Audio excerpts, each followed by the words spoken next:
Es negribētu nokļūt pie ķirurga uz operācijas galda, kurš dzīvo ar pārliecību, ka visu dzīvē var labot. Skola 2030 reforma ir jēgpilna un labāk par veco sistēmu.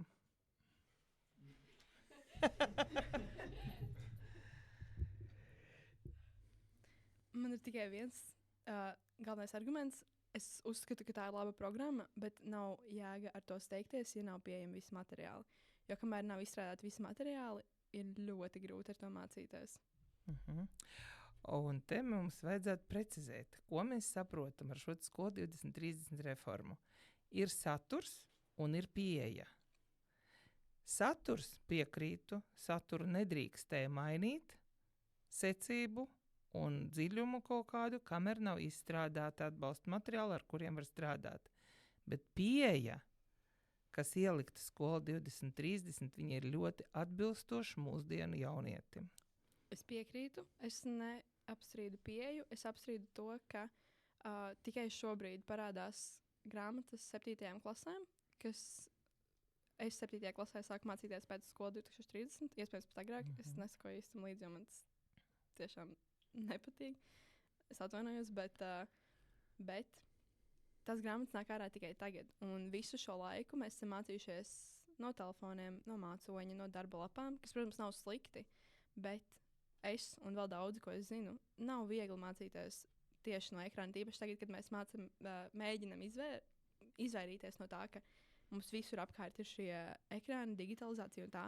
Un mums nav tā fiziskā grāmata, vai ir tās lapas, kas pazūd, un man vienkārši šķiet, ka ir bišķiņ par ātru. Varēja tiešām līdz tam 30 gadiem ir pagaidīt un visu. Par šo, ka nav mācību grāmatu, raud visa pedagoģiskā sabiedrība kopš 2020. gada. Visi skolotāji kliedz, raud un nav apmierināti, jā, jo iedomājas katram skolotājiem, cik daudz laika vajag ieguldīt, lai to darba lapu saražotu, atrodot visus materiālus, jā. Un te tiešām ir tās, par ko runā arī ļoti daudz pedagogi ar ministriju, jā, ka nedrīkstēja to darīt, kamēr nav materiāli, jā. Bet tā pieeja, kas tur ir ielikta, jā, tā ir ļoti, ļoti piemērota mūsdienu skolēnam, jo tu izies no skolas, tu aizmirsīsi Pitagora teorēmu, tu aizmirsīsi Ohma likumu, bet tev būs attīstīta kritiskā domāšana. Tev būs attīstītas prasmes patstāvīgi mācīties, un tas ir tā bagāža, ar ko tu aizies tālāk. Jo akcenti ir mainīti.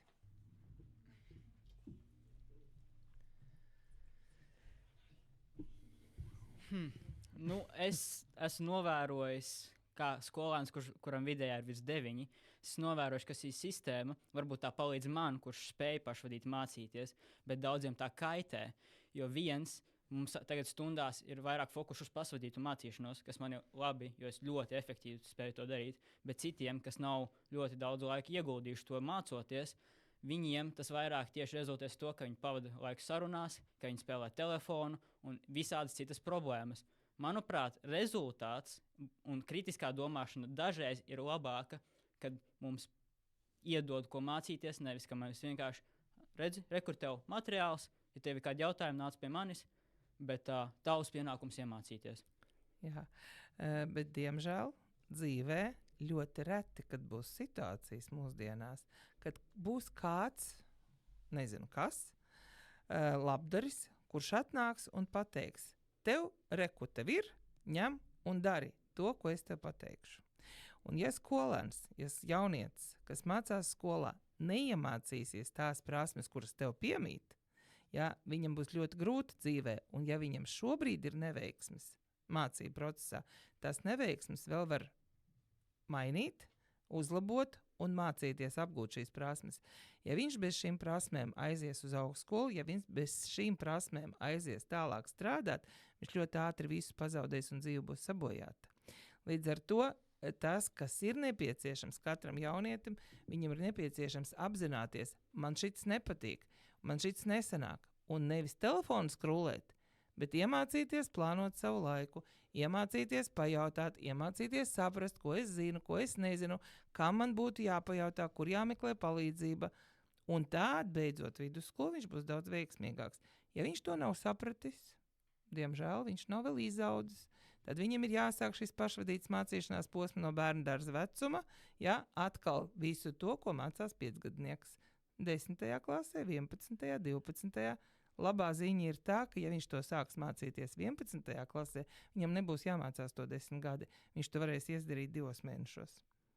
Ja to mērķtiecīgi darīs. Nu, šeit ir vēl viena problēma. Es nepateicu to, ka man arī ir ļoti spožs prāts, ka es esmu piedzimis. Un ne jau es to pašvadīto tā vienkārši iemācījos, man padodas ļoti ātri apgūt to, ko es pieskaros. Un tas nozīmē, ka daudziem šī pašvadītā mācīšanās ir daudz grūtāka vai pat neiespējama. Un arī tāpēc es arī iemācījos šīs prasmes, kuras man ir kaut nedaudz. Es viņas iemācījos tajā laikā, kad nebija tāda pašvadītās mācīšanās domāšana. Vienkārši man nesanāca, man bija skolotājs, kurš man lika izdarīt, un es zem spiediena iemācījos izdarīt. Nevis, ka man bija skolotājs, kurš pateica, tev vajadzētu iemācīties šito, no tā ir atkarīga tava nākotne. Nu, iemācies, ja tu gribi. Tas saucās uzņemties atbildību. Skolēnim ir obligāti jāvelk skolas forma.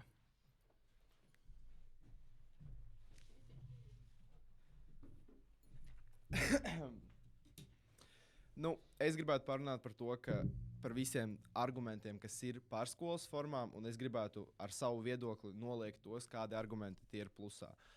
Man liekas, viens no lielākajiem argumentiem tas aizsargātu pret mobbingu, jo visi būtu vienādi. Es uzskatu, ka tas īsti nestrādātu, jo, pieņemsim, mēs nevarētu nomainīt kurpes. Kurpes tāpat visi vilktu savējās, un tas vēl joprojām ir liels aspekts. Un kā arī es domāju, ka jebkurš cilvēks, kurš ir bijis lielāks, garāks, īsāks, jebkādīgi citādāks nekā norma, ir sajūtis to grūtību atrast drēbes, kas der. Un tas, ka cilvēki var pirkt savas drēbes, tas ļauj viņiem ģērbties tā, kas viņiem liekas, ka viņi jūtās labi tajās drēbēs.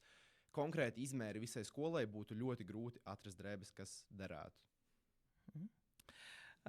Jā, es pilnīgi piekrītu, ka noteikti ir elementi, kurus nekāda forma neglābs. Jā, tie paši apavi, un ja mēs gribam ar skolas formu izskaust to, ka kāds tiks tur uzskatīts par mazāk nodrošinātu, kāds par vairāk nodrošinātu, vienalga kurpes tev visu parādīs, jā, kurš kādam kur gaume. Es nevaru iedomāties tagad 11. 12. klases skolēnu, kurš meitene staigātu rūtainā sarafānā, kas mums ir skolas forma, un zēns, kurš staigātu adītā vestītē, kas ir uzvilkta uz balta krekla, jā, kas mums ir skolas formā. Tas, par ko es esmu par, un būtu varbūt kopā jādomā, kā to darīt, ka ir kaut kāds vienojošs elements visā izglītības iestādē, bet tas elements nav maziņš. Tāds, ka tur piespraudīt kaut kādu, kuru mēs tā kā pamanam, nepamanam, bet tas būtu kaut kāds ļoti labi redzams elements, kurš varētu vienot visu Mārupas valsts ģimnāzijas saimi. Kuru elementu valkātu visi ar lepnumu, ar godu, un ne tikai skolas sienās, bet iespējams arī ārpus skolas, kur mēs ietu un redzētu, mūsējais nāk, jā. Tā kā arī tā skolas formas elements varbūt būtu tā kā piederības zīme šai iestādei, šai organizācijai. Tā kā pieņemsim ir tās korporācijas, jā, un tās studentu korporācijas. Un katrai korporācijai ir vai nu cepure, vai nu kāda šaule, vai kāds lakats. Un šis cilvēks, kas pieder šai korporācijai, viņš vienmēr valkā šo elementu. Tas būtu obligāti. Tas būtu vai nu obligāti, vai nu vismaz vēlams, jā. Okay. Tas būtu obligāti, bet tāds visu lēmums.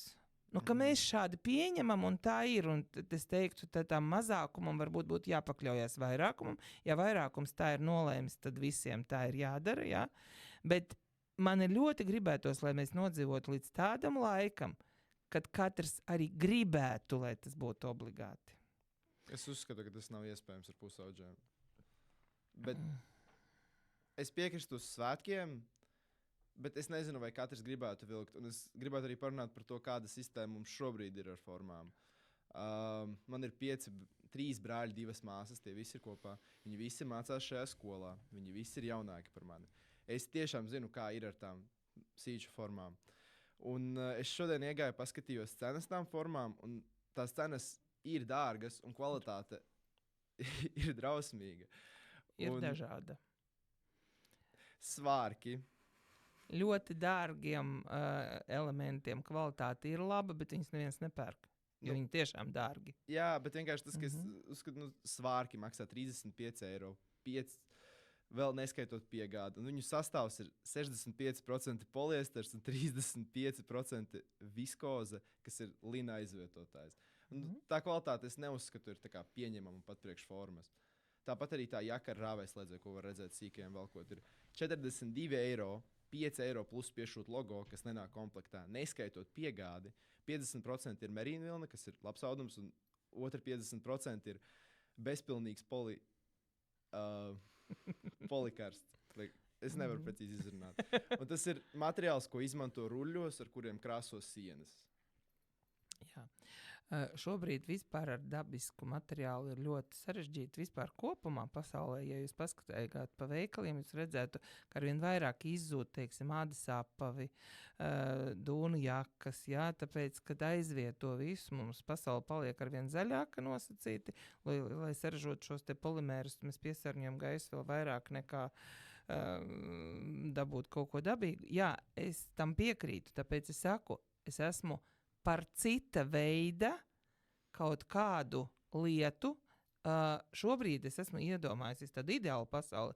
Visi 1518 skolēni un vēl 122 pedagogi, kurus es neizslēdzu, arī gribētu šo elementu dabūt savā īpašumā, ar godu un prieku valkāt ar lepnumu un teikt, ka mēs esam piederīgi šeit. Tas ir tāds ideāls, ja? Bet kopā visiem padomāt par to, kas tas varētu būt un kā mēs pamazām to varētu ieviest, ja? Kas būtu tas, kas mums būtu visiem pieņemams. To, ko es šobrīd redzu skolā, ļoti daudz jauniešu parādās šajos te merču hūdijos. Tātad tas ir mazs zvaniņš, ja? Tā varētu būt viena lieta, kura varētu vienot. Un es nodomāju, ka pret šo hudiju būtu kāds ļoti tā pret, ja? Un tad mēs varētu vienoties, kuros gadījumos mēs to hudijus velkam obligāti, kuros tad, kad vēlamies, jo šajos hudijos staigā arī skolotāja viena liela daļa.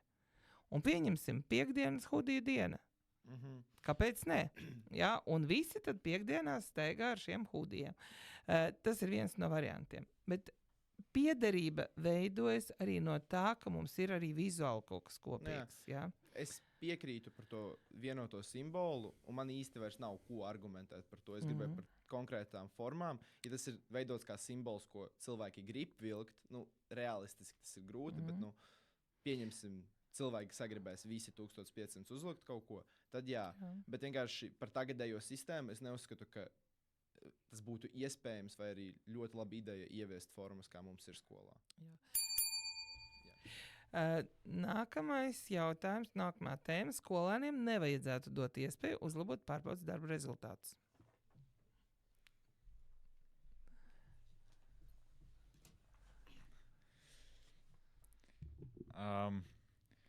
Kamēr es daļēji piekrītu tam, ka labot viņus visu laiku varētu būt neefektīvi, jo īsumā cilvēks var vienkārši redzēt savu atzīmi, nezinu, kaut kāds piecinieks, un tad viņam visu laiku tie piecinieki, viņš saprot, ok, labi, aizējuši izlabot viņu, un būs labāk. Tā nevajadzētu, bet tajā pašā laikā, lai vispār noliektu viņu labošanu, es uzskatu to, ka nevajadzētu noliegt to, ka skolēnam nav iespēja, nevajadzētu padarīt tā, lai skolēnam nav iespēja vispārīgi labot savu atzīmi. Tā.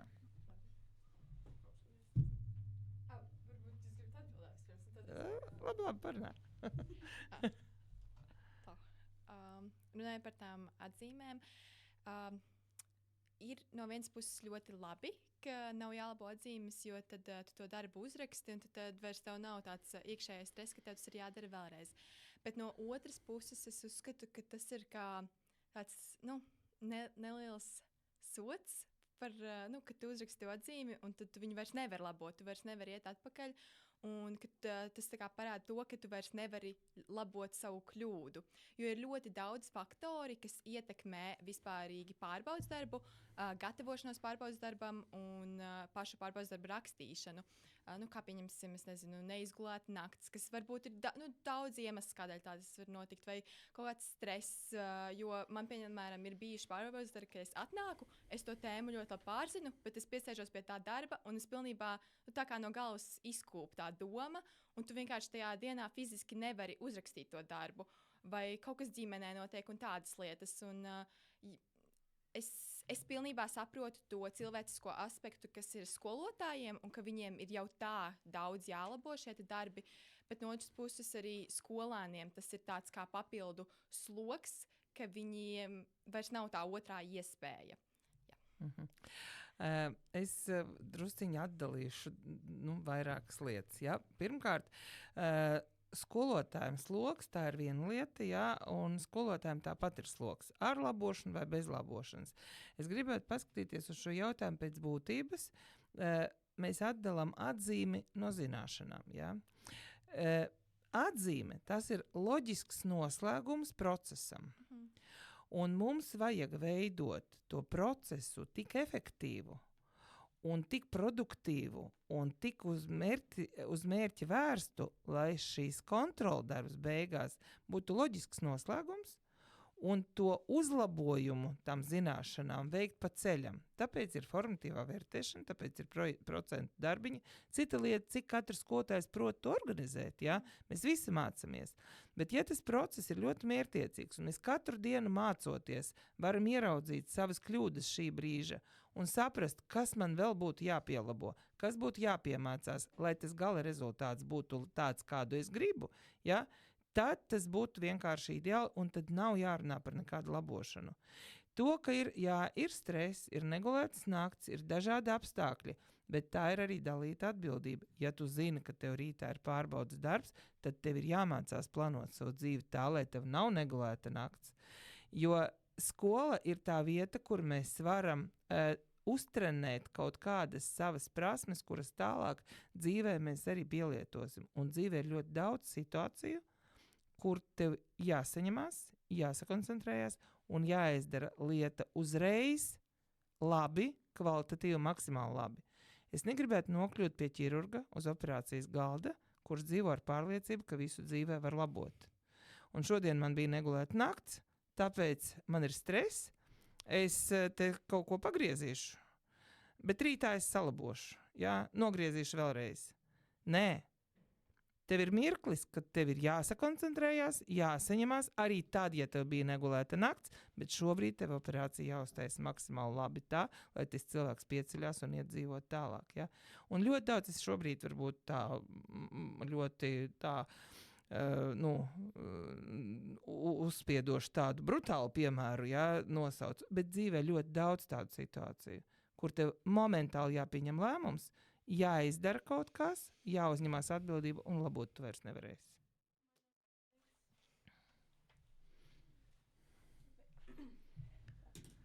Es laikam pat vēlētos nevis pret jums argumentēt, nekādā ziņā vēlētos pat vairāk piekrist jūsu viedoklim un tad laikam argumentēt ar mūsu šeit sēdošajiem, bet šādi?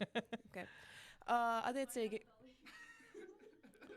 Es neko nepateicu. Ļaujiet pateikt. Man ir tikai viens komentārs. Man kā 12. klases audzētnim, es šeit esmu mācījis kopš pašas 1. klases, un esmu izgājis cauri šim procesam, kur no brīža, kad mēs varējām šīs atzīmes labot entās reizes, pat gribētu teikt, līdz limitētam skaitam, līdz tagad es uzskatu vairāk to, kā vispār nevar labot atzīmes. Un vismaz manā skatījumā, protams, tas process bija grūts un sarežģīts. Es saprotu, ka pāriet no šī procesa, ka tu varētu labot visas atzīmes, visus tur, nezinu, 6, 5, pat arī pat 7 dažreiz uz potenciāli labāku atzīmi. Bet tagad, arī es piekrītu par to, ka ir stress, par to, ka ir iespējams tās negulētās naktis, kas var ietekmēt šo rezultātu un kā tu performēsi šajā noslēguma pārbaudas darbā vai vienkārši tēmas apkopojumā.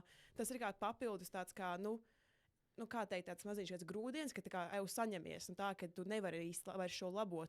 Tas, kā jūs arī salīdzinājāt, tā kā diezgan tāds brutāls salīdzinājums par to ķirurģiju, bet tā tiešām arī ir, ka, ja tu esi mācījies visu šo laiku, tad, ir jābūt šim, galēji atzīmē to, ka tu vari, ka tu zini, parādi tiešām savas zināšanas par to, ka tagad uzrakstīšu 7, un tagad varbūt nākamreiz pārrakstīšu uz 9. Es to neuzskatu. Paldies! Lai gan ir tās situācijas, kur ir jāsakoncentrējās, ir arī dzīve vispārīgi. Viņa ir tik šausmīgi neparedzama, un tu nevari ietekmēt visu. Tev var notikt jebkas, pat neskaitot tās negulētās naktis, kuras tu vari kaut kādā veidā ietekmēt. Tev var būt ģimenes apstākļi, kas ir milzīgs fakts par to, ka jebkas var notikt jebkurā mirklī. Un tas var ietekmēt tās atzīmes, un ja tev mācās to, ka tu nevari kļūdīties. Jā. Tu vari kļūdīties. Tu vari kļūdīties veselas 3 nedēļas, kamēr tu mācies. Bet pienāk brīdis, ka tu nedrīkst kļūdīties. Un dzīvē tā ir. Bet ja ir kaut kādi dzīves apstākļi, tiešām nopietni, ļoti nopietni apstākļi, kurus tu nevari ietekmēt, ja? Kaut kas atgadījies ārkārtīgs ģimenē, ja? Un tev tajā dienā ir pārbaudas darbs, tad mēs to risinām citādāk. Tad mēs mēģinām risināt, vai ja es tiešām esmu sašauts, sagrauts tāds, ka es nespēju vispār domāt un darīt un rakstīt, ja, tad es to risinu sazinoties ar skolotāju, izskaidrojot situāciju, ja, un ko mēs tagad daram, un tad es nāku uz to pašu laimīgo stundu un rakstu, bet tas nav regulāri. Tas ir reiz mūžā, ja?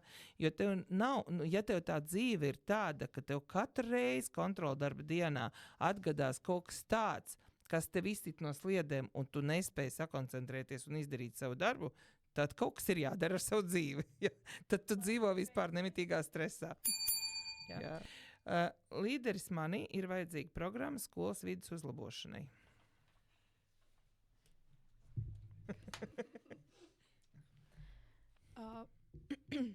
Es vēlētos no jums precizējumu, jo es zinu, kas ir šī programma, un mēs esam to īstenojuši arī manā klasē.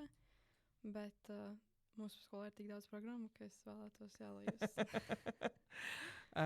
Man ir jautājums tāds, vai tu zini, kāpēc tur vestibilā lejā ir koks? Nē. Nezini. Kas uz tā koka sirsniņās ir rakstīts? Dažādu klašu mērķi. Dažādu klašu mērķi. Kāpēc? Man nav ne mazākās jausmas. Nav ne mazākās jausmas. Lūk, tad es drusciņi paskaidrošu, kas tas ir līderis manī, ko jūs esat īstenojuši klasē, ko jūs esat mācījušies. Jūs runājat par to, ka cilvēks veidojas kā personība. Pareizi? Un līderis manī, tā ir tā programma, kura palīdz izveidot cilvēku par personību. Par personību, kura prot uzņemties atbildību, kura prot kontrolēt savas emocijas, kura prot ieturēt pauzi, kura prot reaģēt adekvāti uz lietām, kura prot atrast risinājumu jebkurai situācijai, kura prot miedarboties ar sabiedrību, kura prot darboties tā, lai izgūtu no katras rīcības maksimālu labumu, un kura prot arī sevi pilnveidot ne tādā veidā, ka pilnveidot izaugsmei, bet tā kā atjaunot. Atjaunot spēkus, atjaunot enerģiju, lai varētu no rīta piecelties, atnākt un uzrakstīt to kontrolu darbu labi. Jā, un es zinu, kas mani atjauno. Es saprotu, es sevi ļoti labi pārzinu. Un šis līderis manī, tā nav programma, kaut kāda papildus darbs. Tas ir dzīvesveids, kurš ir jāpiekopj, ja tu gribi kļūt par efektīvu cilvēku, savas dzīves līderi. Līderis manī nav tas, kurš vedēs sevi baru. Līderis manī ir tas, kurš prot vest sevi.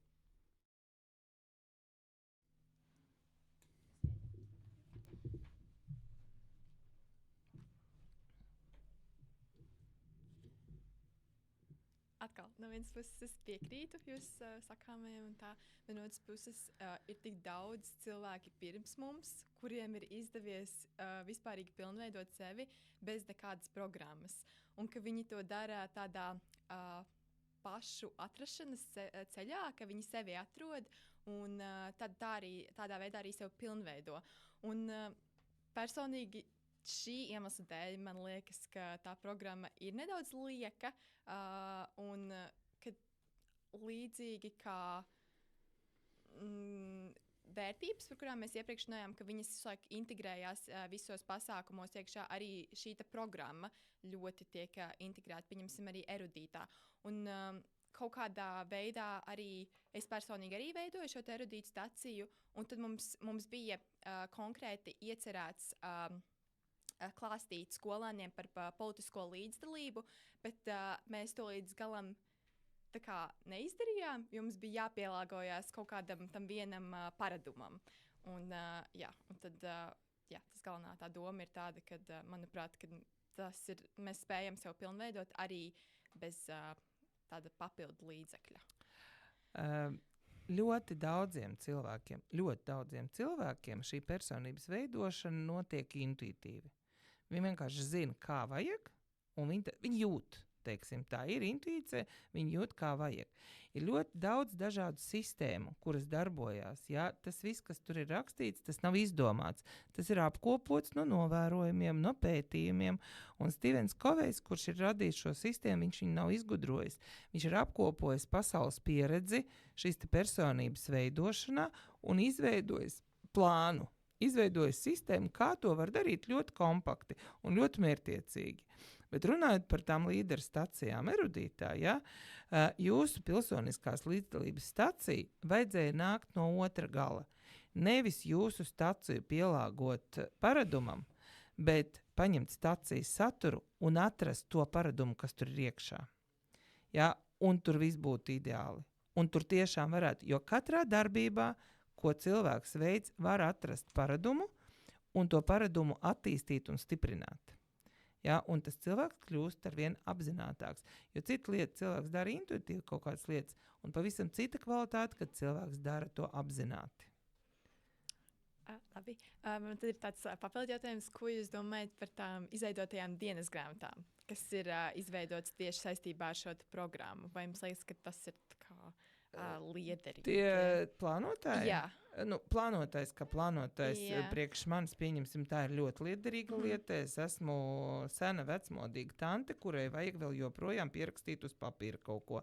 Jā, man ir telefonā kalendārs, man ir planšetes, kurā es rakstu, bet man arī ir plānotais papīra, jā, un man vajag uz papīra uzrakstīt, un es vēl joprojām lasu papīra grāmatas.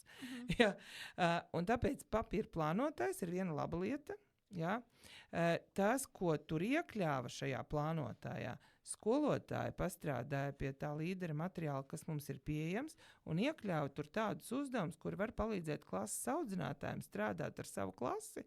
Tad, kad vajag klases stundā runāt par kaut kādu lietu, tev ir gatavs materiāls. Ja? Tu vari ņemt un ar skolēnu strādāt. Tas nav obligāti, bet tas ir kā vēl viens instruments, kas varētu atvieglot skolotājiem dzīvi. Bet rindiņas, kur jāpieraksta kaut kas, tā ir ļoti laba lieta. Jā, es piekrītu par to plānošanu. Vispār, ka man pašai arī ir plānotais, bet mums kā klasē, tieši pieķeroties pie tā, ka klasēs var izmantot, kā klasē mums ir ļoti daudz lietas, par ko mēs runājam, kas nav saistīts tieši ar šo programmu. Un kad es klases stundās, tas nemaz tik ļoti netiek izmantots, jo mums ir vienkārši visas klases lietas, par ko mēs runājam. Un tad varbūt tad mēs tik ļoti to neintegrējam iekšā mūsu klases darbā un tādā veidā. Bet mums tāpat ir mūsu mērķis rakstīt visu tam līdzīgi. Un pilnīgi visiem jūsu klases lietām var atrast šos paradumus, kurus jūs pilnveidojat, veicot šos klases kaut kādus tos aktivitātes un darbus. Jā. Laikam viss. Vajadzētu aizliegt filmēt, fotografēt un publicēt jebkādu saturu, kas tika veidots skolā. Es gribu precizēt neoficiālu saturu. Nevis to saturu, kas ir oficiāli atļauts sociālajiem tīkliem, teiksim, caur Mārpas valsts ģimnāzijas kontu, bet to, kas top šeit kaut kur pa kaktiem, nesankcionēti,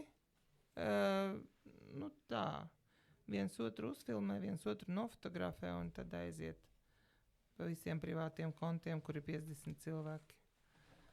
Ne no mūsu skolas puse. Kāpēc vajadzētu aizliegt? Kāpēc vajadzētu aizliegt? Jā. Tāpēc, ka ne visiem skolēniem ir izpratne par to, kāda satura informācija ir jābūt pieejamai publiski, un kādu satura informāciju publiski nevajag izplatīt. Okay. Un tāpēc veidojas ļoti nelabas situācijas, kas ļoti bieži aizskar arī personības, gan pedagogu, gan skolēnu personības, un veidojas nepatikšanas.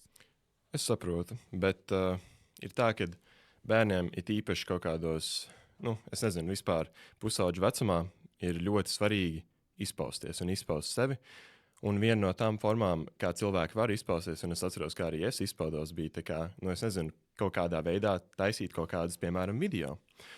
Un tāpēc es domāju, vai jums nešķiet mazliet atbilstošāk, piemēram, izglītot šos te bērnus par to, ko drīkst likt un ko nedrīkst likt, un tā kā, kas būtu slikti, nevis vienkārši aizliegt to vispār? Izglītot, jā, bet ļoti bieži gadās tā, ka tās, par ko tevi izglīto 13 gados, līdz teviem nonāk tad, kad tev ir 43. Bet es domāju, ka ir gan jau kaut kādi veidi, kā var... Veidi ir, bet man gribētos jautāt jūsu domas, jūsu kā jauniešu domas, kā var ietekmēt šos procesus, pirmkārt ietekmēt, otrkārt regulēt. Tā, lai pieņemsim, neveidojās Instagramā, TikTokā, kur tās grupas mums bija, kurās ļoti liela neslava tika celta skolai. Ja? Ar visādiem ļoti nejaukiem video, kuri ir ne tikai uzfilmēti, bet viņi arī ir salikti, samontēti, kas neatbilst arī realitātei. Ja? Kur ir nofotografēts vai uzfilmēts skolotājs, un pieņemsim šim skolotājiem, pa virsmu ir uzlikts pavisam cits teksts, ko šīs skolotājs nerunāja, un šīs ir izplatīts tālāk, kā jau es teicu, personīgajā kontā, kur 50 cilvēki, bet 30 no viņiem ir no citām skolām. Es noteikti piekrītu tam, ka tas nav pareizi un ka tas nav normāli, bet šeit man liekas, ka nebūtu pareizi, ka visiem citiem tie, kur arī nevainīgus video taisa, ka viņiem ir jācieš no tiem dažiem individiem, kur vēlas šādā veidā izpausties. Es domāju, ka vairāk ir jāpievērš tiešām uzmanības, tiešām jāmēģina izvērtēt, kas reāli rada kaut kādas negatīvas sekas atmosfērai mūsu skolā vai skolotājiem, visiem kolektīviem vai bērniem un darbiniekiem, un kas tieši, varbūt jā, tur var atrast kaut kādu problēmu, ja cenšas, bet ja paskatās uz to tā tiešām racionāli, kad nav tik liela tā kaita, un tur varētu ņemt varbūt priekšroku tas, ka bērniem vienkārši ir jāizpaužās. Jā, ir vēl viena lieta - datu aizsardzība. Un mēs visi zinām, ka bez atļaujas tu nedrīkst tālāk izplatīt manu video, manas fotogrāfijas, ja, tur, kur es esmu redzams. Ja, un, ja tu izplati, tad tev ir jāuzņemās atbildība tālāk ja, par to. Ja es celšu pretenzijas, tu būsi spiests atbildēt. Jā, kāpēc tu to esi izdarījis? Jā, un tad arī veidojas šīs nejaukas situācijas. Bet te ir vairāk jautājums, labi, neaizliedzam, bet kā mēs varam darīt, ko mēs varam darīt, kā mēs varam veidot mūsu skolas kultūru tādu, lai šādas lietas internetā neparādās. Un te mēs nonākam atkal pie vērtībām. Uzvedības modelis, kādu, vai tā ir mūsu vērtība, vai tomēr mēs kaut kāds atkāpes taisam, labi, lai viņš tur ieliek to Sokolovas bildi un uzraksta viņai tur kaut ko virsū. Jā, tas nekas. Pieķers noņems, nepieķers nenoņems. Jā. Un te ir tāda kutelīgs jautājums. Man liekas, ka mēs varētu principā atrisināt šo ar to vērtību pārbūvēšanu, un mēs varētu vienu kā jauno vērtību ielikt pašizpausmi. Ko jūs domājat par to? Varam, bet tad ir jāatrunā definīcija, ko mūsuprāt nozīmē pašizpausme, tā, lai viņi nekaitētu citiem. Jā, ķeru pie vārda, ķersimies pie jaunām vērtībām. Okay. Ko? Meiteņu crop-top krekls ar redzamu vēdru ir nepiedienīgs un ir pret iekšējiem kārtības noteikumiem. Jā. Tas ir jā. Nav ļoti piedienīgi. Es vēlos teikt, ka es neuzskatu, ka tas nav nepiedienīgi, jo es neuzskatu, ka tas ir nepiedienīgi ārējā vidē. Piemēram, ārpus skolas vai vasarā. Es uzskatu, ka jā, tas neatbilst skolas stilam īsti, bet man ļoti nepatīk tas arguments, kas ir radies, ko vismaz mums pasniedz šo noteikumu izplatot, ka tas ir ļoti uzmanību novērsoši. Tas ļoti novērš uzmanību. Ir īpaši, ja tās ir meitenes, tad vīriešu dienas pārstāvjiem. Un tā nav taisnība. Tikpat ļoti man uzmanību novērš kāda tetovējums, kāda piercings, matu krāsa. Tā galīgi nav taisnība. Varbūt kādam, kas ir tiešām, es pat nezinu kāds, bet es neuzskatu, ka būtu jāizliedz šāds apģērbs. It īpaši, ja tā ir, piemēram, mums tagad ir ļoti silti gan septembrī, gan maijā, kas ir vienkārši tāpēc, ka vasara tuvojās un vienkārši klimats paliek siltāks kā tāds. Un nav viegli atrast apģērbu. Es ticu, ka var pacensties, bet ne visi atkal ielien tajos rāmjos, kas ir lietišķais stils. Ne visiem patīk šis stils. Un tas, ka ir skolotājs, kas nāk un mums saka, ka bet var visu kaut ko atrast un tā, bet tas nav katra konkrētā cilvēka, varbūt pat ne mērķis, bet atbildība, jo viņš vēlas veidot to stilu tādu, kāds tas ir. Un varbūt tas, kādu skolotāju vai vispār cilvēku skolā, kas veido šo noteikumu, ir iedomājušies, neatbilst tam, kāds ir šim cilvēkam. Labi. Tu teici, ka tu nepiekrīti tam, ka tas nav arguments, ka tas novērš uzmanību. Vai tu esi kādreiz pajautājis 8. 9. klases puišiem, kā viņi jutās, ka viņiem priekšā sēž pusplika meitene?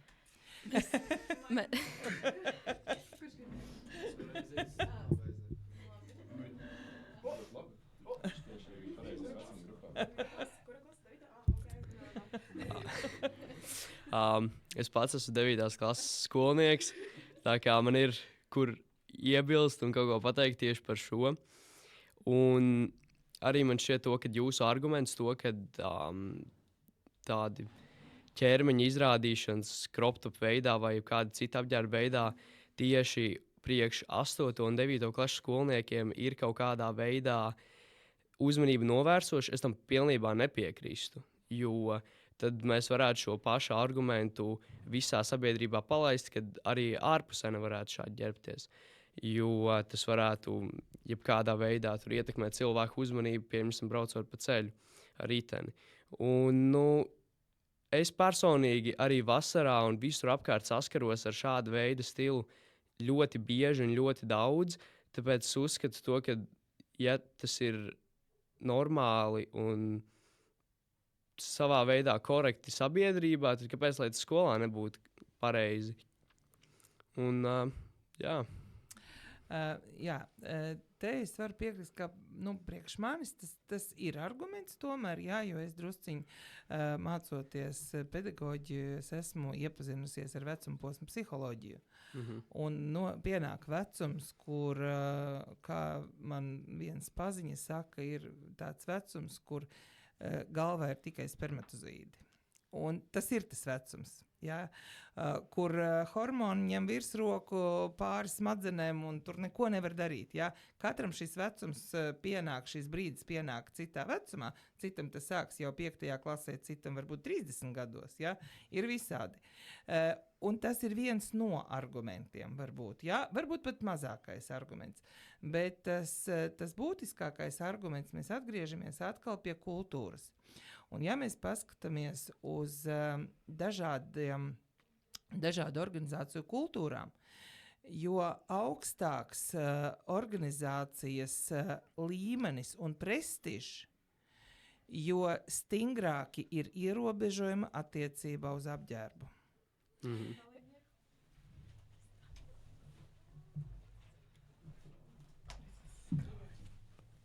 Es gribu precizēt tieši par to prestižu. Mēs visi varam pieņemt to, ka pirmā ģimnāzija ir ļoti prestiža skola, un viņu iekšējā kārtības noteikumos es neredzēju neko par lietišķu apģērbu. Un vienīgie noteikumi par apģērbu bija skolēnu apaviem un apģērbam ir jābūt tīriem un kārtīgiem. Skolēni nedrīkst nesāt ķēdes un citus rotājumus, kas var apdraudēt skolēnu drošību un veselību. Cik man ir laiks apmēram? Vai jūs varat ātri izskaidrot, kas ir lietišķais stils?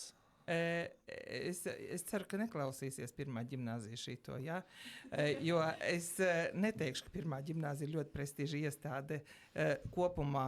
Nu, tā kā tas ir pieņemts, ka pirmā ģimnāzija ir ļoti prestiža iestāde, ja? Tas ir pieņemums, ja? Bet ja mēs skatāmies pēc būtības, prestižu nosaka ļoti daudz lietas, ja? Bet ko nozīmē lietišķais stils?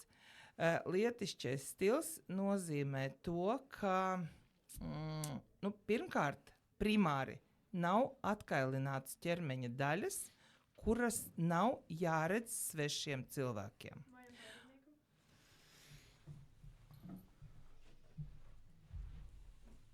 Man ir pavisam mazs komentārs par to, ko jūs teicāt par vispārīgi par sievietēm un vīriešiem, kad puišiem šajā vecumā ir hormoni un tādas lietas. Tad viņiem ir jāmāca savaldīt. Meitenes to nedrīkst uzvelt uz meitenēm. Es vilkšu, ko es vēlos, un ja man kāds nāk klāt vai uz mani kaut kā skatīsies, tā ir viņa problēma, un es nenesu atbildību par to, kā viņš izturās.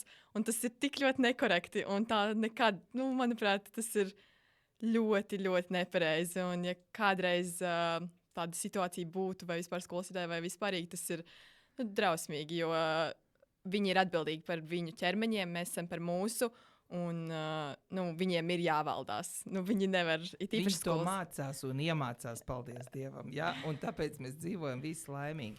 Bet atgriežoties pie tās organizācijas prestiža un inteliģences līmeņa, ja, atkal, jo prestižāka organizācija, jo stingrāki nosacījumi attiecībā pret apģērbu. Un tāpēc, ja mēs gribam veidot savu iestādi par prestižu iestādi, mums jādomā arī par šo aspektu. Jā. Skolotājs nav auklis, skolēniem pašiem jāmācās.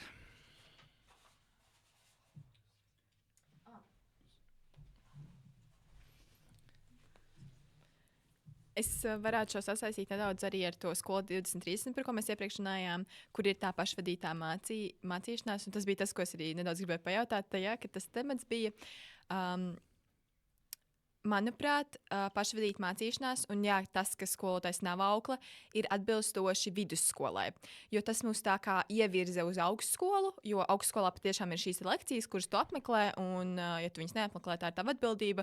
Ja tu nekonsultējies ar profesoriem, tā ir tava atbildība, un tā tālāk. Bet tieši sākumskolai un pamatskolai es uzskatu, ka tas neatbilst. It īpaši mazajām klasēm, jo, ar to mazdrusciņi ir jārēķinās sākumskolas skolēniem. Es saprotu, ka tas ir arī vairāk bērnu dārzā, bet tāpat tie bērni viņi ir pavisam maziņi. Viņi ir nepieredzējuši, viņiem ir pavisam jauna vide, jo bērnu dārzā viņi principā nemācījās tik ļoti. Un tagad viņiem ir jāsēž solā un jābūt pareiziem un jāklusē un tādas lietas. Un tad tajā brīdī, man liekas, ka viņiem vajag, lai viņus kāds ievada un pat nedaudz uzņemās tādu kā nemātišķolu, bet ka viņus paauklē. Bet tas ir tiešām mazajās klasītēs, bet runājot par pamatskolu, tas būtu par to, ka viņi, manuprāt, tik labi vēl nespēja to pašvadīto mācīšanos izpildīt, un ka viņiem būtu vajadzīgs tas atbalsts. Bet vidusskolā es pilnībā piekrītu, kad tas viss ir jau beidzies, un tam ir tāds. Jā. Tad līdz kuram vecumam jāauklējās? Tā, līdz kuram vecumam? Jā. 3. klase, un tad palīdzība līdz 9. klasē. Un tad sākot ar 10. jūs vienkārši. Tu esi precīzi nosaukusi pašvadības teoriju. Pēc vecuma posma. Jo pašvadīta mācīšanās apzinātā līmenī var sākties no 14 gadu vecuma, tad, ja līdz 14 gadiem bija ļoti pamatīgs sagatavošanas darbs, kur skolotājs bija tas, kurš mācīja un palīdzēja un virzīja. Rādīja visādus instrumentus, rādīja pieejas, visādas stratēģijas kaut kādas. Tad 14 gados cilvēkam prāts jau ir tāds, ka viņš varētu to darīt pats, un skolotājs viņam piepalīdz. Un vidusskolā viņš jau dara, un skolotājs vajadzības gadījumā iesaistās, un augstskolā viņš jau ar visu tiek galā pats. Tas, ko es gribu pateikt, kas arī mūsu skolā ļoti izplatīts, no vecāku puses, un ko vecāki grib ļoti projicēt arī uz skolotājiem, tā ir pāraprūpe. Kur vecāks ļoti pāraprūpē bērnu, viņš visu laiku tikai par viņu visu dara, domā, runā. Man ir sarunas ar vecākiem reizēm un ar bērnu, ja? Un tā mamma neļauj vispār tam bērnam izteikties. Viņi visu zina, viņi visu runā par to bērnu, atbild uz visiem jautājumiem. Tas puikas sēž klusē, blisina acis, ja? 6. klasē pieņemsim. Un vecāki tieši to pašu prasa no skolotājiem. Un viena daļa skolotāju, lai neiet konfliktā ar vecākiem, turpina šo pāraprūpi. Un tad, kad tas jaunietis nonāk kaut kādā vecumā, kuram tā aprūpe jau kļūst par šauru, un viņš grib būt patstāvīgs, tad, kad tie hormoni tur sāk klejot pa galvu, ja? Tad viņš netiek galā ar to brīvību, jo viņš nekad pats ne par ko nebija atbildējis. Ja? Viņam visu laiku bija blakus auklīte, kura visu laiku viņu uzpasēja, tagad viss, auklis negribu, pats es neko nemāku. Un tad mēs nonākam diezgan nejaukā situācijā. Ja? Tā kā jā. Vaņa.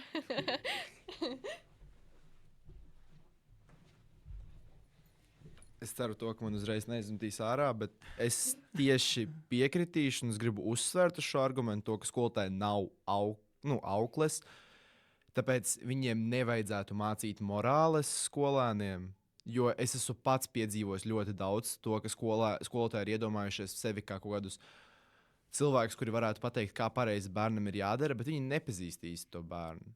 Viņi nezina, kas viņam mājās notiek. Es esmu dzirdējis ļoti daudz gadījumus, ka skolotāji ļoti skarbi izturās pret skolēniem. Un es dzirdēju to, ka daži mācās šeit no 1. klases, es atnācu no citas skolas, un mārupē ir samērā labi. Tā kā, ja mēs paplašinām šo jautājumu, es mācījos Ziepniekalnu 47. vidusskolā, un nebija labi. Es sākuma skolā kā trešklasnieks sapratu, ka man ir jāmaina skola.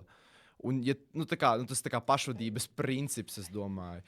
Un es vienkārši uzskatu, ka skolotājs samērā ir šeit domāt, lai mācītu, nevis lai vadītu morāli. Klases skolotāji varbūt jā, bet ne kaut kāda matemātikas skolotāja, kas varētu man stāstīt, kā man dzīvot dzīvi, vai ka es neko nesasniegšu. Man tā nav bijis, bet tas ir ļoti skarbs piemērs. Skolotāja uzdevums, manuprāt, ir virzīt skolēnu tur, kur viņam būtu jātiek. Ja?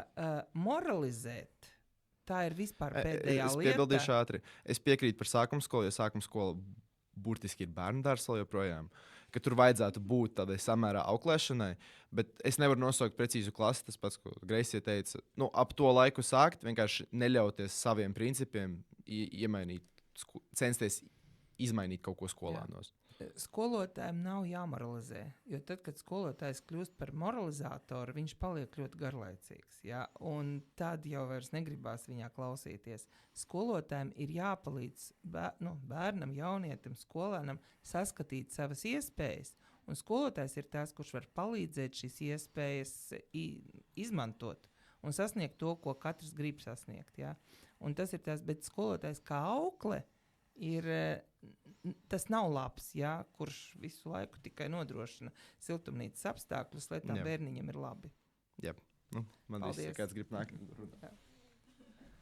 Jā, pēdējā tēma ir tāda, pusdienas starpbrīdī būtu jāiet ārā ar savu klasi. Es, protams, to neattiecinātu uz vidusskolu, ka pusdienas starpbrīdī jābūt vidusskolai kopā, bet pamatskolā līdz zināmam vecumam es uzskatu, ka skolēniem ir jābūt kopā ar klasi un kopā ar klases audzinātāju. Līdz zināmam vecumam. Un tagad lūdzu 9. klase pasaka līdz kuram. Labi. Vairāk jautājums jums. Līdz kuram vecumam jums šķiet tas vajadzētu, tāds likums būt spēkā? Mūsu skolā šobrīd tas ir no 1. līdz 6. klasē. Skaidrs. Es uzskatu to, ka mūsu skolā, ja mēs tieši skatāmies no 1. līdz 6. klases tam periodam, vajadzētu to vairāk tā dalīt uz 2, kad man personīgi šķiet, ka vislabāk būtu, ja arī tā 1. līdz 3. klase tomēr uzturētos vairāk ar savu klases audzinātāju, Jo, kā jau Valters bija minējis, viņi tomēr ir gandrīz kā jau bērndārs, un tomēr viņiem vēl tā domāšana nav līdz galam, un līdz ar to viņi ir risks, ka kaut kas varētu noiet greizi tajā laikā. Bet tieši par to 3. līdz 6. klasi, es domāju to, ka tas vecums jau ir vairāk tāds, ka tu jau pats sāc orientēties gan pa skolu, gan arī visās mācību lietās. Varbūt ne līdz galam, bet vismaz daļēji. Tāpēc arī man šķiet, ka, ja pieņemsim bērns vēlētos tomēr apsēsties kaut kādā klusākā stūrītī un palasīt kādu grāmatu vai pamācīties, tad es domāju, tas būtu diezgan pieņemami. Varbūt neļaut, un es arī neuzskatu, ka viņiem vajadzētu ļaut pamest skolas teritoriju tieši tādā vecumā, bet tas, ka viņiem vajadzētu uzturēties visu laiku tik ciešā barā ar skolotāju, tas man šķiet ir vienkārši nepareizi. Ko darīt ar to skolēnu, kuram nevis rodas vēlme pasēdēt klusā stūrītī vienam pašam, bet ar kādu kompāniju ieiet toaletē un to izdemolēt? Es uzskatu to, ka šādus cilvēkus tiešām vajadzētu saukt pie atbildības. Tas tā nav tāda baigi pieņemama lieta vispār, jebkurā vecumā kaut ko šādu darīt. Un es pats, būdams mazliet no sliedēm agrākā vecumā, tagad jau varētu arī piekrist to, ka tiešām ir jāmācās no savām izvēlēm un no savām darbībām. Tāpēc, tas ir diezgan interesants jautājums. Bet... Jā, un šis jautājums man ļoti šobrīd arī aktuāls. Ja jums skolā katru dienu notiek kaut kas, es vakar parakstīju, man šķiet, ka 12 rīkojumus par izteiktām piezīmēm tieši 6. un 7. klašu skolēniem par to, ka viņi nodarījuši pāri šai ēkai un iestādei. Ir ļoti rupji pārkāpuši noteikumus, kaut ko laužot, kaut ko plēšot, demolējot un tā tālāk.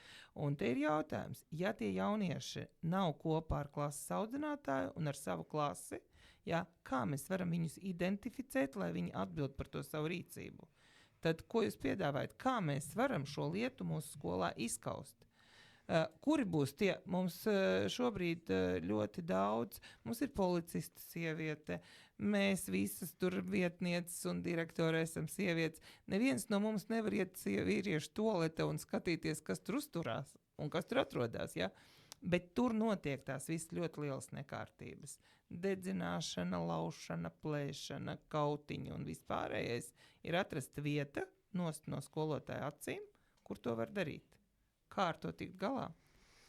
Es uzskatu, ka tas, ko man šķiet mēs jau darām, ir informēt jauniešus par riskiem un vispār visu kā kopumu, bet arī tajā pašā laikā tomēr nav jau arī bērni tik jauni, lai nebūtu kompetenti, lai saprastu vispār, par ko iet runa un ko viņi dara. Tāpēc savā ziņā varētu to visu novelt uz viņu pašu atbildību, kad, es teikšu godīgi, 6 un 7 klasniekiem tas tomēr jau ir viņu pašapziņā un viņu rīcībā, ko viņi vispār šajā skolā dara. Un ja šie jaunieši tomēr ir izvēlējušies demolēt un nīcināt jebkādu no skolas istabām vai kaut ko tās, jā.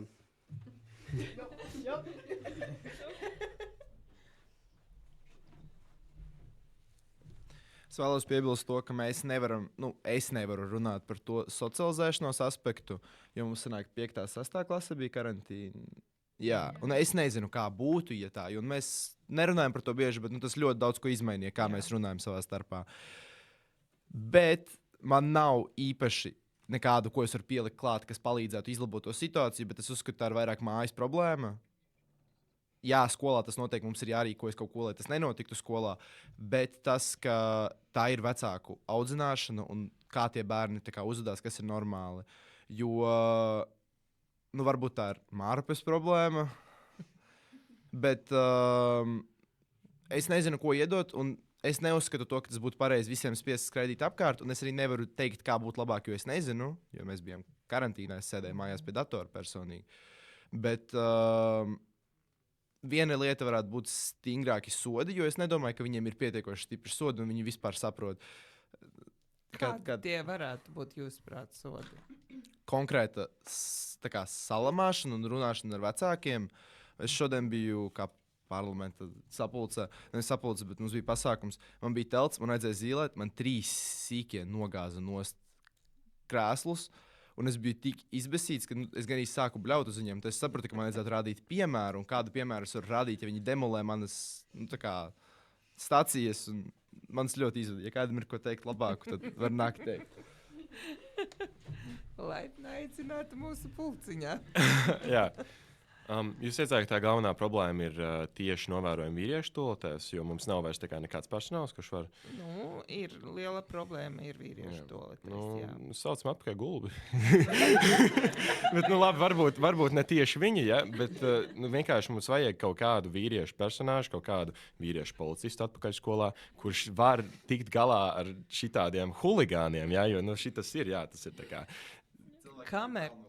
Kamēr nebija Jolanta, bet bija Gulbis, bija kārtība vīriešu toaletes, bija liela nekārtība sieviešu toaletes. Jā, jo cilvēkiem bija bail no Gulbja. Gulbis bija reāli izveidojis tādu atmosfēru skolā, kad cilvēki, viņi negribēja darīt visus šitos sūdus un visus šitās zemās humora izpausmes. Un tāpēc es domāju arī tas, ka, ja mēs ņemam nost visiem, līdz kuram vecuma posmam jūs teicāt, ka vajadzētu klasē palikt kopā? 1,6 šobrīd ir. 1,6. 1,3 ir savās klasēs, un 4,6 ir ar audzinātāju. Un viņi mūk prom no audzinātājas. Viņi negrib tur būt. Labi. Papildinot uz to, ko Oto teica, par to 3 līdz 6 vecuma posmu, gan jau, kad ir noteikti cilvēki, kuri arī cieši no šī. Un es domāju, ka būtu mazliet labāks variants varbūt atstāt cilvēkiem to kā izvēli, ka tu vari palikt kopā ar kolektīvu, bet, ja tu gribi, tu arī vari kaut kur aiziet. Jo šeit sanāk, ka vairākums cieš no tā mazākuma, kur ir tie huligāni un kur demolē skolu. Jā.